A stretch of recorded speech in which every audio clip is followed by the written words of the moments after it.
स्वामी राम ने अपने स्मरण में लिखा है, जब वह भिक्षा मांगने जाते थे तब एक घर के सामने रुके हैं वह भिक्षा मांगने के लिए। अब सुबह का वक्त था, धूप थी, सर्दी पड़ी वाली थी और एक बच्चा आंगन में खेल रहा था और वह अपनी छाया को पकड़ने की कोशिश कर रहा था। अब तुमको तो पता होगा छाया पकड़ में नहीं आती। अब छोटा बच्चा है, उसे कौन समझाए। प्रयत्न करता छाया को पकड़ने के लिए। अब जैसे ही झपटा मारता छाया पकड़ने के लिए, छाया फिर आगे चली जाती।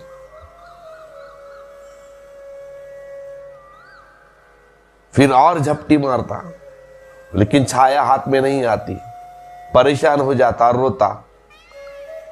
उसकी मां बार बार उसे समझाती है कि बेटा, छाया पकड़ में नहीं आती, हाथ में कभी भी नहीं पकड़ में आएगी, लेकिन वह मानता ही नहीं था।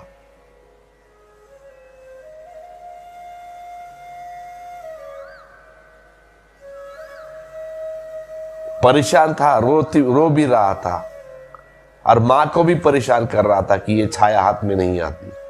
और ये सब स्वामी राम देख रहे थे और हंस रहे थे। उस नटखट छोटे बालक का खेल, छाया को पकड़ने की कोशिश। तो स्वामी राम ये देख के हंसने लगे और उस महिला से कहा कि क्या हम इस बच्चे को समझा सकते हैं? ये हमारा धंधा है, तुम इसे समझा नहीं सकोगी, तुम कितना भी करो। वो बच्चा समझ में नहीं आएगा उस बच्चे को। ये हमारा काम है, मेरा काम है, ये तुम्हारा काम नहीं है।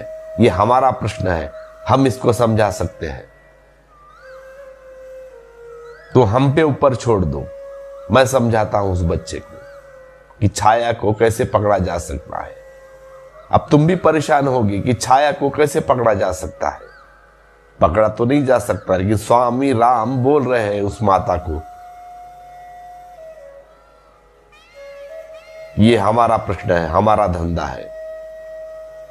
तो स्वामी राम कहते हैं कि क्या मैं अंदर आ सकता हूं, इस बच्चे को समझा सकता हूं?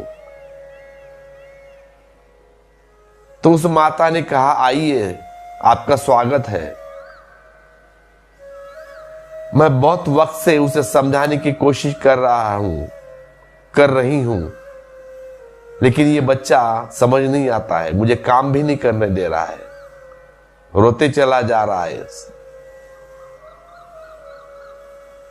आधा एक घंटा हुआ है, मैं कुछ काम भी नहीं कर पाई हूं, इसकी वजह से परेशान हूं और ये रोते चला जा रहा है।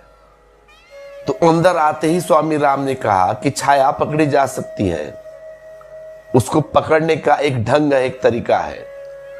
तो स्वामी राम ने उस बच्चे का हाथ पकड़ा और उसका हाथ उसके ही सर के ऊपर रख दिया, ऐसा। अब जैसे ही हाथ सर के ऊपर रखा है तो छाया पकड़ी गई,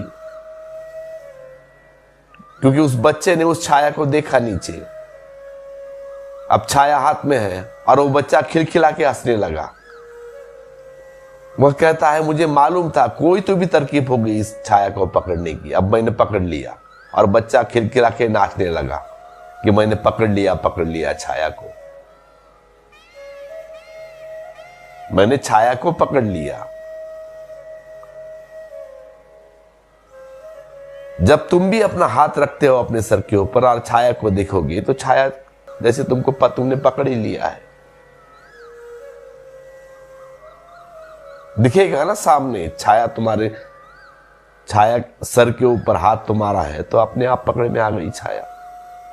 अब वह बच्चा है, आनंद से झूमने लगा, नाचने लगा। तो मेरे कहने का तात्पर्य है कि जहां पे मूल को पकड़ लिया तो छाया अपने आप पकड़ में आ गई।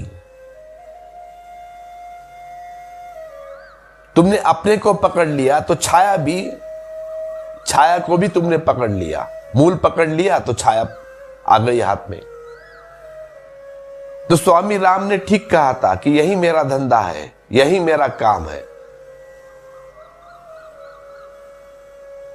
कि जिसने स्वयं को पकड़ लिया उसने छाया को भी पकड़ लिया। तो इसीलिए मैं कहता हूं तुम ध्यान करो, तुमने ध्यान किया तो तुमने स्वयं को पकड़ लिया, तुमने ध्यान किया तो तुमने स्वयं को पकड़ लिया। अब जिसने स्वयं को ही पकड़ लिया उसके लिए कुछ शेष नहीं रह जाता है, परमात्मा उसके लिए सहज बन जाता है, परमात्मा उसके लिए सहज बन जाता है जिसने स्वयं को ही पकड़ लिया है। तो परमात्मा क्या है?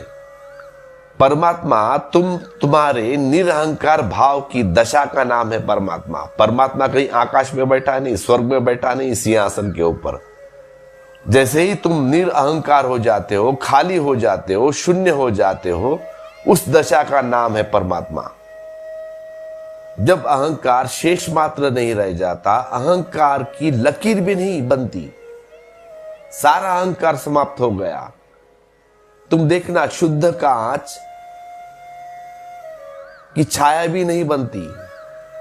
सारी दुनिया में पुराणों में कहानियां कही गई है कि देवता आकाश में चलते हैं और उनकी छाया नहीं बनती। क्यों छाया नहीं बनती? आकाश में देवता चलते हैं। ये कहानियां बड़ी प्रीतिकारक है और समझने जैसी है। इन कहानियों के माध्यम से सत्य को कहा गया है कि देवताओं की छाया नहीं बनती। अब जिसका अहंकार पूरा विलीन हो गया, शून्य हो गया, बचा ही नहीं, जो शुद्ध है, पारदर्शक है, उसकी तो छाया बनती ही नहीं।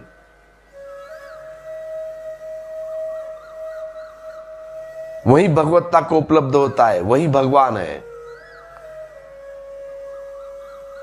जो भीतर पूरा खालीपन हो गया, कुछ बचा नहीं, ना अहंकार, ना द्वेष, कुछ भी नहीं, ना लोभ, सारा कुछ खाली हो गया, पारदर्शक।